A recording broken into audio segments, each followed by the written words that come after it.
Hey, what a difference a week makes.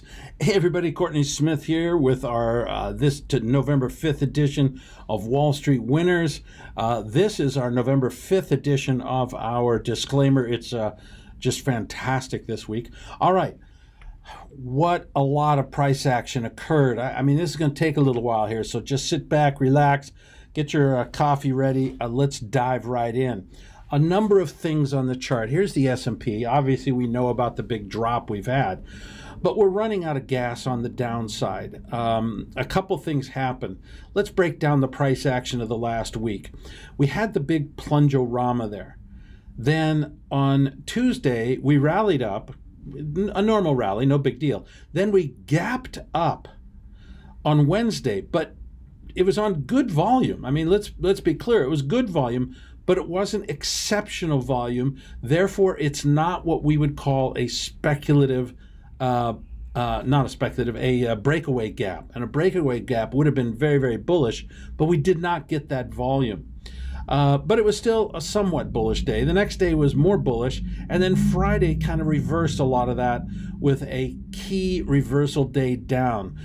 Key reversal is where we have a range that's completely outside the range of the previous day, and we close lower on the day. Now, that didn't happen on big volume either. So, I mean, good volume, but not superlative volume. Purple predictor is bearish. So at this point, we actually, on this chart, we still have to give the benefit of the doubt to the bears, Now, one other thing that I put on this chart is down at the very bottom, and it's an indicator which normally I don't show you because it's not relevant. But this indicator is called ADX, which is Average Directional Movement Index. And you can see that it got up above 40, and it then started to come down this last week. And we call that a bishop liquidation signal, This is exclusive to us. We're the only ones that use this. And what it tells us is when it gets above 40 and turns down by any amount, that's the end of the bear trend. So that's saying that the bear trend is over. But clearly, we're not making higher highs and higher lows. We're making lower highs and lower lows. But combine this all together tells me that we're in the process of bottoming out. In other words, we may go down for another week, but we probably won't break the lows at 2,600 in the S&P. Let's go and take a look over at the Dow. Here, we see that the yellow line shows that we broke the downtrend line, although I don't think that really means a lot, but it means a little teeny bit. But the big news is in the upper right-hand corner. Here you see the red line, which represents selling pressure, started to come down pretty sharply. Now, it had been coming down over the past several weeks, but what really happened in the last week is we finally got some buying pressure, and that's the green line. So the green line perked up, so we're starting to get the alligator jaws here closing in. So we're starting to see the bulls fight back. We're starting to see the bears weaken. Doesn't mean that the bear market's over, but it means we're getting close to the end. If you see what I'm saying, we're getting closer to the end. The other thing is look at the black line in the purple box up there. That's the ADX. It turned down after going above 40 on the Dow as well, also suggesting the end of the trend. Not a bull market, but the end of the bear market. Nasdaq, once again, basically the same price action, except notice here that the purple predictor is more bullish.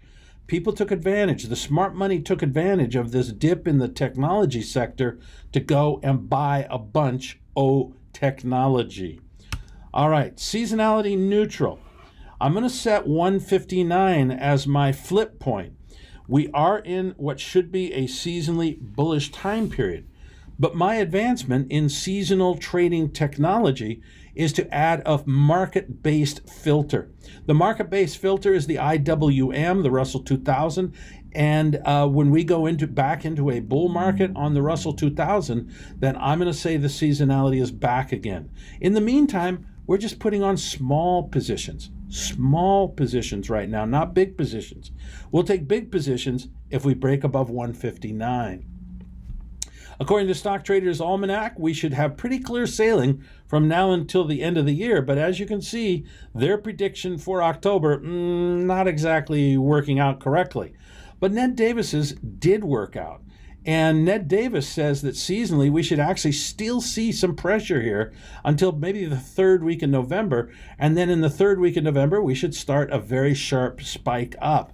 Now that fits beautifully with what I showed you with the ADX, with the Bishop liquidation signal, with the idea that we'll take another stab at the lows, but fail to make new lows. The yield curve remains pretty neutral right now. A most important thing is on the far right-hand corner, lower right-hand corner, you can see that the yield curve went much more positive. We really need that. As you know, I put out a special financial crisis report, and this is one of my key indicators to say whether we're going into it.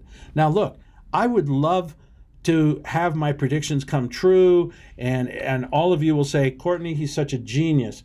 But the reality is I don't want a financial crisis because it's bad for people. It's bad for people. You got it?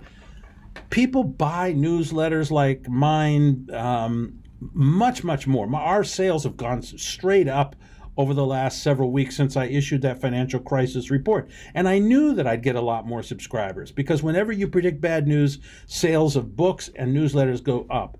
But my promise to you is always to be intellectually honest. So for the last several years, all I've talked about is bullishness. And I know that hurts my sales, but I've got to be honest. I've got to be honest with you and intellectually honest.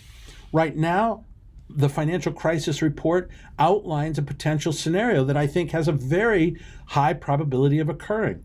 So one of my key indicators is the yield curve. I don't want to go into a financial crisis. Yeah, it's good for me, but it's bad for the country. So I hope the yield curve goes back up to 150. That would be my wish, but we have to be objective here. We can't let our wishes, our hopes get in the way of what the facts are.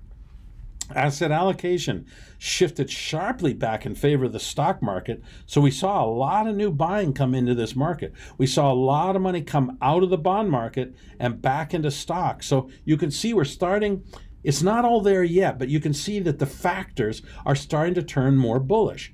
So just before the peak that we recently had, I kept talking about these factors that were degrading, that were starting to work in a more bearish fashion. So we went from everything bullish to most things bullish. Now we're going from everything bearish to some things are bullish. Okay, do you see what I'm saying? These are precursors. I'm giving you an insight into the future of what's going to happen in the stock market. This is one of those indicators. It's starting to turn bullish. The RISKDICATOR started to turn bullish. They're not looking to hide out anymore. The money's starting to say, you know what, let's go get us some frisky stocks. Let's not go hide under the bed anymore. Now, they're not saying let's go wild and crazy yet, but you can see the change in sentiment of saying they want more risk in the marketplace. Global shares just followed the U.S. back up again, boring. But here was the key. Bonds broke to new lows. Bonds broke to new lows. Now, what does that do? That means long-term interest rates are going higher. That's why the yield curve went more positive, because short-term interest rates stayed the same, but long-term interest rates went higher. Now, everybody says, oh, long-term interest rates are going higher, that's bad. No, the yield curve is more important than the level of interest rates. Our bond key factors, let's break them down. The green line is the 10-year Treasury. Underneath it is the CRB, which is pointing for lower interest rates. Then we go to the blue line. That's 10-year treasuries in Germany. You can see they hooked back up again, and you can see gold is going up. So we got 2 out of 3 indicators suggesting higher interest rates. The dollar came under pressure, oddly, as interest rates went up. Normally, the dollar goes up because it makes the dollar more attractive. But we got the sharp down move on Thursday, move back up on Friday. I'm not seeing this trend going much higher. Gold spiked up. Now, as you know, I've gotten much more bullish on gold recently since we broke through in October. We came back down to the breakout level this last week and then rebounded sharply. Look for gold to stay in a bull market, but a very weak bull market. This is not a time to, sell your house and go buy a bunch of gold. Our indicators are generally bearish, as you can see. All 3 of them are basically pointing down. There's other factors that suggest it'll go higher, but this is why I say it's not going to be a great bull market. Oil came down farther than I thought it would. The fundamentals are bearish. I just felt that there'd be enough technical support in the low 60s to support the market, but boy, it got hammered this last week. And finally, Bitcoin. We're down near the lows. My breakout level, I'm raising it to 61.76. A break below 61.76 would, I think, cause a drop to 5,000 or 4,000. We have this gigantic triangle formation. I put it on here in the red lines. It extends off the left of the chart quite a ways. And as you can see, we're getting to the apex of it. Normally, a descending triangle like this is broken to the downside. Okay, that's a bearish factor. But as we get closer and closer to the apex, it becomes less and less meaningful. In addition, look at the size of the bars in the last couple of weeks. Look how teeny tiny they are. And now compare the size of the bars back a couple of months. It's dull and listless behavior. Now, dull and listless behavior is often a sign of a bottom. And so that's one argument that says, when things get boring, prices don't go down, they just drift. And then eventually they start to go up. The purple predictor is showing that smart money is buying up Bitcoin right now. So although a break below 61.76 would definitely get me short, and I have no position in Bitcoin right now, I'm starting to see a bullish scenario here with the dull and listless trading, with the end of the triangle formation, and the bull market in the purple predictor. These are all bullish signs.